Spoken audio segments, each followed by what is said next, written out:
Hi guys, it's Dwayne from Tech, and in today's video we are checking out the OPPO Pad 2. Powered by the MediaTek Dimensity 9000 processor, this tablet sports an 11.61-inch display with a solid refresh rate of 144Hz.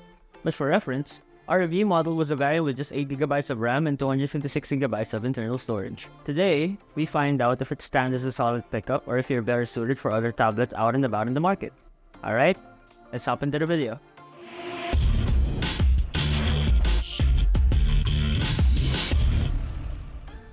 The OPPO Pad 2 has a pretty good look for a hefty tablet. It's sleek and surprisingly lightweight with a grey colorway weighing at 552 grams with a thickness of 6.5mm. The material of the tablet feels like a milled aluminum unibody. As for the back panel, it feels smooth with a radial brushed aluminum finish stemming from the main camera over here. So the tablet has a USB Type-C port over here at the bottom, along with two stereo speakers. As for the left side, the tablet has a magnet you can use to attach it to an OPPO Pad 2 Smart Touchpad keyboard. Meanwhile, on the right, we have the volume buttons over here, and a wireless charging port for the OPPO Pencil right here. On top, we have a power button and two more stereo speakers over here. So what I can say about it is, the tactile buttons have a great feel, and with 4 stereo speakers, I couldn't help but expect that this tablet was going to be loud. However, I did notice that it was missing an audio port. I figured that users needed Bluetooth to connect the earbuds or speakers to the device, but I digress. For ergonomics, the square ratios make it comfortable to hold in both portrait and landscape orientations. It doesn't even get slippery if you happen to get moist hands from air conditioning. As for the top of the OPPO Pad 2's display, you'll find a green light that lights up to let you know if your camera is on. The back of the tablet has the main camera, but we'll get to that later in this video.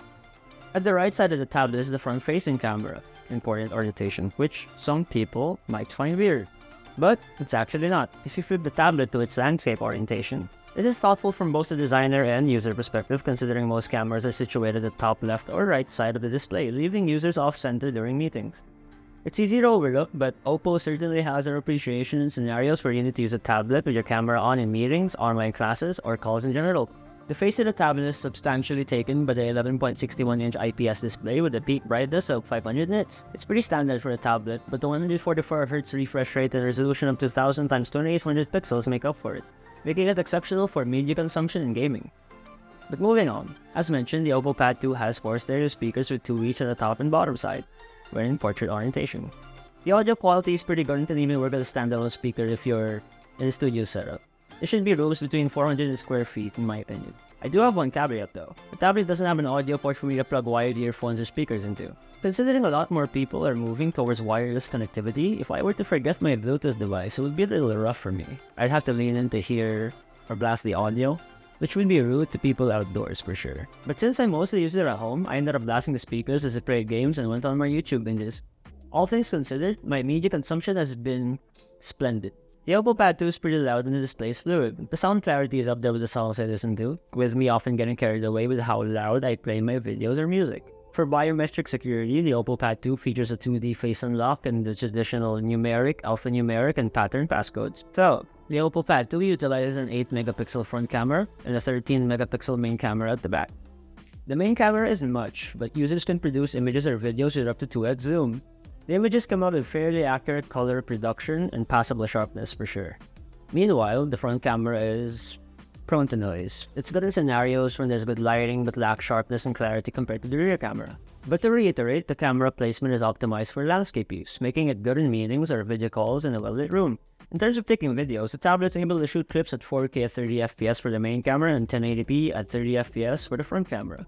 For other features, the OPPO Pad 2 can take panoramic photos, slow-mo videos, time-lapses, and even a text scanner. Let's be frank, it's hard to imagine people lifting up a huge tablet to take a panoramic photo, but we did give it a shot and it turned out pretty good. I took a shot around the half-lit and dark portion of the house and it was amazing the main camera was able to produce a nice shot. However, I also tested speeding up how fast I turned the camera to be able to process the image, and the quality dips if you try to rush it, so those trying this out might want to take their time. As for the slow-mo feature, all I can say for sure is that it is decent. I tried it with a stationary subject, and while moving, the frame rate seems to dip and produce noise in the video with motion. I should also note that slow-mo only works on the main camera at the back of the tablet. I also tried the time-lapse function once while moving, and once with the tablet sitting still. It's the same results with slow-mo, a grainy moving picture, and decent when stationary. But the nifty tool you can definitely use for work or productivity is the text scanner. Just hold the tablet from a form, receipt, or document that you need a scanned copy of, and the tablet will produce a photo that focuses on text, making it easier for users to read it. The OPPO Pad 2 runs Android 14 in unison with ColorOS 14. ColorOS features aquamorphic design, which provides a pleasing visual experience through a user-friendly UI. And unless you consider pre-installed apps like Netflix, OPPO's Tablet Manager, and the WPS Office apps as bloatware, there aren't many software-specific native apps installed on the device either. Here are 3 of the software's notable features that enhance your productivity. First up is multi-device connection. Quickly pair and connect with other OPPO devices when you are close to them, and you can also manage the documents of multiple devices in a unified manner and collaborate effectively. Smart schedule reminders, one-click online meetings, and jumpstart your online meeting content and presentations.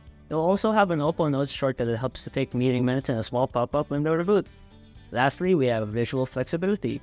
The OPPO Pad 2 has a special features tab with different options on how to optimize your window usage. Users may opt to use a split view for displaying 2 apps at once for multitasking, a flexible window to get more done with floating windows, and dual windows, which lets you use an app in 2 different windows. The OPPO Pad 2 also has a smart sidebar for quick launching apps, and Limelight to help keep you in the middle of the frame for video calls. My general consensus for the software is that it helps make the tablet feel like somewhat of a laptop. You'll have the OS gradually become your own personal virtual assistant if you spend enough time utilizing its features.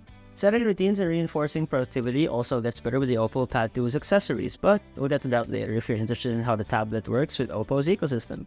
But generally speaking, this OS can be a game changer whether you're at work or in school. The OPPO Pad 2 is powered by the MediaTek Dimensity 9000 chipset, which has an octa-core processor peaking at 3.05 Hz paired with an Mali G710 MC10 GPU. But as mentioned, our review model for benchmark references was a Varia with 8GB of RAM and 256GB of internal storage. It can handle most games you throw at it, but preferably at medium settings to stabilize the visual demands for popular games like Genshin Impact, Honkai Star Rail, and Diablo Immortal. For the most part, the OPPO Pad 2 is a solid choice. While it was intended for productivity, it could definitely handle GPU-demanding games with only a handful of frame-dropping instances. Feel free to check out the benchmark scores here.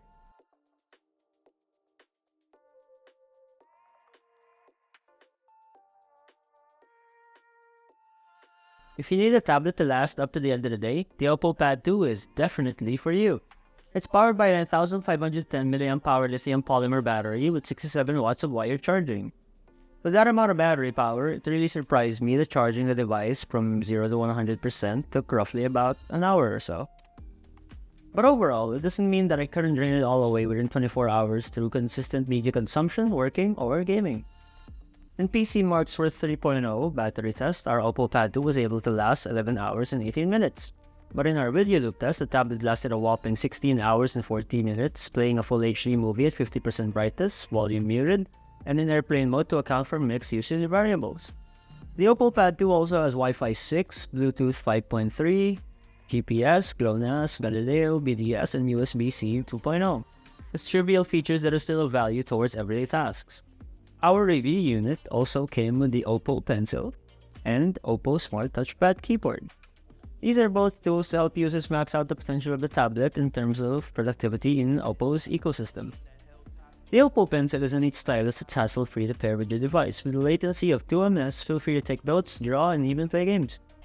To get started, you just have to attach the OPPO Pencil to the right side of the tablet, below the volume buttons. It'll latch on and connect with the device after a confirmation from the user via a pop-up notification on your screen. The service that the OPPO Pencil connects to is also a wireless charger that'll keep it up and running when you're not using it. You have the OPPO Smart Touchpad Keyboard. Obviously, what separates this from turning the tablet into a full-blown laptop is the absence of function keys. The keys itself feel good in actuality, with my only gripe being the typing feels a bit tighter than I expected. However, this is subjective. It's a tablet and I have pretty long arms. So maybe it's just not optimal for me from an ergonomic standpoint to be critical about it. At the beginning of the video, I asked you guys, and I wondered if the OPPO Pad 2 would be a worthy competitor for the tablets on the market today. However, I believe that the tablet was made without the idea of competition even in mind. To elaborate, the OPPO Pad 2 resembles somewhat of the brand's character development arc. Instead of looking at others, OPPO did some introspection from a designer perspective and started looking into what makes them unique as a developer and innovator. So basically, OPPO is trying to improve with their own unique take on user experience through software and accessories catered to productivity. They're trying to improve with their own unique take on user experience through software and accessories catered to productivity. supported by the ongoing and developing OPPO ecosystem. As I recall the first few impressions I've had on the OPPO Pad 2, I couldn't help but to recognize its thoughtful and progressive design.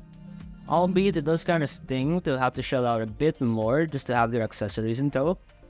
It's quite exciting as a tech reviewer to see developments and innovations from different brands. But nonetheless, the OPPO Pad 2 is a solid pickup for 2024. The tablet has a crisp screen with an above average refresh rate, immersive quad speakers, a large battery, and OPPO innovative UI and software. Personally, it just feels way better with accessories.